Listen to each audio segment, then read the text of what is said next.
Baik, Assalamualaikum warahmatullahi wabarakatuh. Perkenalkan, nama saya Ningsih Silwayuni dengan NIM 230534146. Baiklah, di sini saya akan memberikan presentasi ekonomi regional dari pertemuan satu dari pertemuan sampai pertemuan 3. Nah, adapun poin-poin pembahasan dari pertemuan satu sampai pertemuan 3, yang pertama itu adalah konsep ekonomi regional, persoalan ekonomi, produksi, distribusi, dan wilayah dan ruang. Selanjutnya itu adalah ukuran-ukuran ekonomi regional, dan yang terakhir adalah teori lokasi dan aglomerasi. Nah, langsung masuk saja kepada pembahasan, yaitu konsep ekonomi regional. Nah, konsep ekonomi regional ini adalah studi mengenai kegiatan ekonomi suatu wilayah tertentu dan integrasi ekonomi antar wilayah. Nah, wilayah yang dimaksud itu berupa provinsi, kabupaten, kota, maupun kawasan ekonomi tertentu yang memiliki karakteristik ekonomi yang relatif sama. Nah, dalam analisis ekonomi regional, wilayah tidak hanya dilihat sebagai batas administratif, tetapi juga sebagai ruang ekonomi yang memiliki keterkaitan dalam kegiatan produksi, perdagangan, investasi, serta mobilitas tenaga kerja. Nah, maksud ekonomi regional berangkat dari pemikiran bahwa pembangunan ekonomi tidak selalu terjadi secara merata. Ada wilayah yang berkembang pesat karena memiliki sumber daya manusia yang melimpah dan infrastruktur yang baik. Sementara wilayah berkembang wilayah berkembang wilayah lain berkembang lebih lambat karena keterbatasan sumber daya atau akses terhadap pasar. Nah, oleh karena itu, analisis ekonomi regional itu berusaha memahami bagaimana suatu wilayah dapat memanfaatkan potensi yang dimilikinya untuk meningkatkan pertumbuhan ekonomi dan kesejahteraan masyarakat. Nah, dalam konteks pembangunan nasional, ekonomi regional ini berperan dalam mengurangi ketimpangan pembangunan antar wilayah. Banyak negara berkembang menghadapi berbagai kesenjangan antar wilayah perkotaan, pedesaan, atau wilayah pusat ekonomi dengan wilayah pinggiran. Nah, oleh sebab itu, kebijakan pembangunan daerah itu seringkali berdasarkan pada hasil analisis ekonomi regional.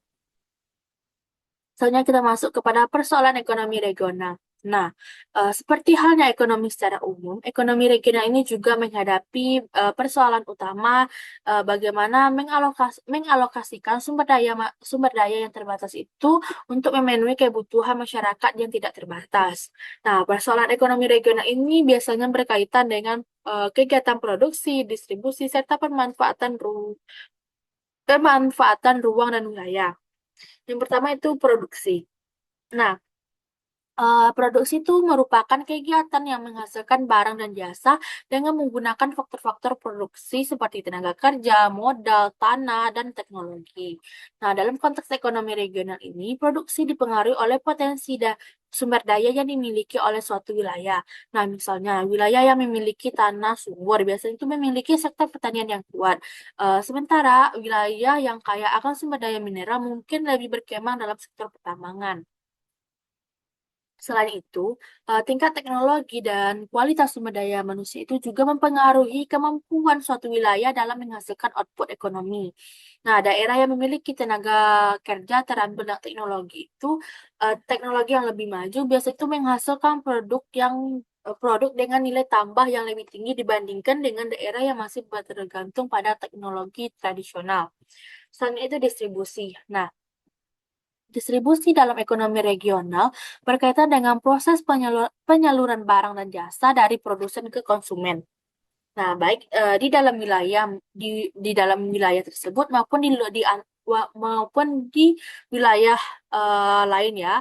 Distribusi itu menjadi sangat penting karena jarak geografis antara wilayah dapat mempengaruhi biaya transportasi, harga barang, serta efisiensi perdagangan. Nah, infrastruktur transportasi seperti jalan raya, pelabuhan, bandara, serta sistem logistik sangat berperan dalam memperlancar distribusi barang dan jasa. Nah, Wilayah yang memiliki infrastruktur transportasi yang baik biasanya itu memiliki biaya distribusi yang lebih rendah sehingga produksi yang dihasilkan lebih kompetitif di pasar. Eh, Selanjutnya itu wilayah dan ruang. Nah, konsep wilayah dan ruang itu merupakan aspek yang sangat penting dalam ekonomi regional karena berkaitan dengan bagaimana kegiatan ekonomi tersebar dalam suatu wilayah, suatu area geografis tertentu. Setiap wilayah memiliki karakteristik yang berbeda seperti kondisi geografis, kepadatan penduduk, ketersediaan sumber daya alam, serta tingkat pembangunan infrastruktur. Nah, perbedaan karakteristik tersebut menyebabkan munculnya spesialisasi ekonomi wilayah, yang di mana suatu daerah memiliki lebih fokus pada sektor ekonomi tertentu yang sesuai dengan potensi yang dimilikinya. Misalnya, daerah pesisir tuh cenderung berkembang dalam sektor perikanan dan pariwisata, sementara daerah pegunungan lebih cocok untuk sektor pertanian dan perkebunan. Selanjutnya itu kita masuk dalam peran ekonomi regional. Nah, ekonomi regional memiliki beberapa peran penting dalam pembangunan ekonomi suatu negara. Salah satunya itu yaitu membantu pemerintah dalam perencanaan pembangunan daerah dengan memahami potensi dan karakteristik masing-masing wilayah. Pemerintah itu dapat merancang kebijakan pembangunan yang lebih efektif dan lebih efisiensi. Nah, selanjutnya yaitu ekonomi regional juga berperan dalam mengidentifikasi sektor ekonomi yang memiliki potensi besar untuk dikembangkan sebagai sektor unggulan daerah. Nah, sektor unggulan adalah sektor yang memiliki keunggulan komparatif yang mampu memberikan kontribusi besar terhadap pertumbuhan ekonomi daerah. Nah, selanjutnya itu kita masuk kepada ukuran-ukuran ekonomi regional.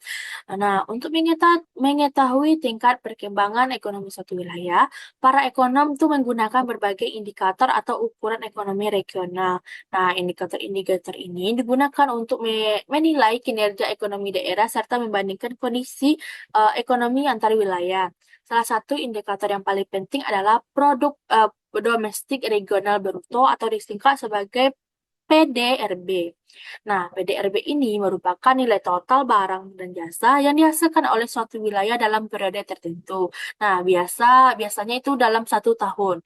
Nah, PDRB itu dapat digunakan untuk mengukur tingkat pertumbuhan ekonomi suatu daerah serta kontribusi masing-masing sektor ekonomi terhadap perekonomian suatu wilayah. Nah, mengenai data PDRB di Indonesia itu biasanya disusun oleh Badan Pusat Statistik. Nah, selain PDRB itu, terdapat beberapa indikator lain yang sering digunakan dalam analisis ekonomi regional. Yang pertama itu adalah pendapatan per kapita, tingkat pengangguran, tingkat kemiskinan, tingkat investasi, serta indeks pembangunan manusia. Nah, pendapatan per kapita misalnya digunakan untuk mengetahui rata-rata tingkat pendapatan masyarakat dalam suatu wilayah. Nah, semakin tinggi pendapatan per kapita, maka secara umum tingkat kesejahteraan masyarakat itu eh, kese- tingkat kesejahteraan masyarakat di wilayah tersebut juga semakin tinggi. Nah, selanjutnya kita masuk dalam struktur ekonomi regional. Nah, struktur ekonomi regional menggambarkan komposisi sektor-sektor ekonomi yang berperan dalam perekonomian suatu wilayah. Nah, eh, analisis struktur ekonomi sangat penting untuk mengetahui sektor mana yang paling dominan serta sektor mana yang harus memiliki potensinya yang harus dikembangkan. Nah, secara umum, sektor ekonomi itu dapat dibagi menjadi 3 kelompok utama. Yang pertama itu adalah sektor primer, yang di mana sektor primer itu meliputi kegiatan ekonomi yang berkaitan langsung dengan pemanfaatan sumber daya alam serta seperti pertanian, perkebunan, perikanan, kehutanan, dan pertambangan. Selanjutnya itu adalah sektor sekunder. Nah, sektor sekunder itu meliputi kegiatan industri pengelolaan yang mengubah bahan mentah menjadi barang barang jadi atau barang setengah jadi. Nah, yang ketiga itu ada sektor tersier, yang dimana meliputi kegiatan jasa seperti perdagangan, transportasi, perbankan, pendidikan, kesehatan, dan pariwisata. Nah, perubahan struktur ekonomi biasanya terjadi seiring dalam perkembangan suatu wilayah. Pada tahap awal pembangunan, sektor primer biasanya biasanya itu lebih dominan. Namun, seiring perkembangan ekonomi dan industrialisasi, sektor sekunder itu dan tersier biasanya lebih menjadi dominan. Nah, selanjutnya kita masuk pada teori lokasi dan aglomerasi. Nah, teori lokasi ini merupakan teori yang menjelaskan mengapa suatu kegiatan ekonomi atau industri memilih lokasi tertentu untuk menjalankan usahanya. Nah, pemilihan lokasi ini sangat penting karena dapat mempengaruhi biaya produksi, efisiensi operasional, serta kemampuan perusahaan dalam menjangkau pasar. Nah, salah satu tokoh penting dalam teori lokasi ini adalah Alfred Weber yang mengumumkan bahwa pemilihan lokasi industri itu dipengaruhi oleh beberapa faktor utama seperti biaya transportasi, biaya tenaga kerja, serta keuntungan dari aglomerasi. Nah, lokasi industri merupakan tempat di mana kegiatan produksi itu akan dilakukan. Nah, perusahaan biasanya memiliki lokasi industri yang berdasarkan berbagai pertimbangan ekonomi seperti kedekatan dengan sumber bahan baku, kedekatan dengan pasar konsumen, ketersediaan pasar kerja, infrastruktur transportasi, kebijakan pemerintah daerah, serta biaya lahan dan utilitas. Nah, dengan memilih lokasi yang tepat, perusahaan dapat mengurangi biaya produksi dan meningkatkan potensi operasionalnya. Nah, selanjutnya itu aglomerasi. Nah, aglomerasi ini adalah pemusatan kegiatan ekonomi atau industri di suatu wilayah tersebut, di suatu wilayah tertentu. Nah, fenomena ini sering terjadi di kota-kota besar atau kawasan industri, di mana banyak perusahaan itu berkumpul di suatu lokasi yang sama. Nah, aglomerasi memberikan berbagai keuntungan bagi perusahaan, yang dimana antara lain, yang pertama itu adalah kemudahan akses terhadap pemasok bahan baku. Yang kedua, ketersediaan tenaga kerja yang terampil. Yang ketiga, infrastruktur yang lebih lengkap. Keempat, kemudahan pertukaran informasi dan teknologi. Dan yang kelima, yang terakhir adalah efisiensi biaya produksi.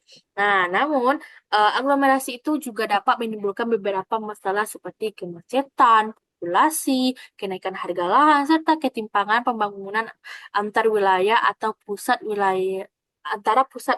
wilayah dan wilayah pinggiran. Nah, kesimpulan dari materi 1 sampai pertemuan 3 adalah ekonomi regional itu merupakan cabang ilmu ekonomi yang mempelajari kegiatan ekonomi suatu wilayah tertentu serta hubungan antara wilayah dalam proses pembangunan ekonomi. Nah, konsep ekonomi regional itu mencakup analisis yang mengenai produksi, distribusi, serta pemanfaatan ruang dan wilayah dalam kegiatan ekonomi. Nah, untuk mengetahui tingkat perkembangan ekonomi suatu wilayah digunakan beberapa indikator seperti PDRB, pendapatan per kapita, tingkat pengangguran, serta struktur ekonomi regional. Nah, selain itu, teori lokasi dan aglomerasi ini menjelaskan bagaimana dan mengapa kegiatan ekonomi itu cenderung terkonsentrasi di wilayah tertentu. Nah, pada perintah tugas selanjutnya yaitu diminta untuk membuat soal pertanyaan dari pertemuan 4 seperti yang saya tampilkan.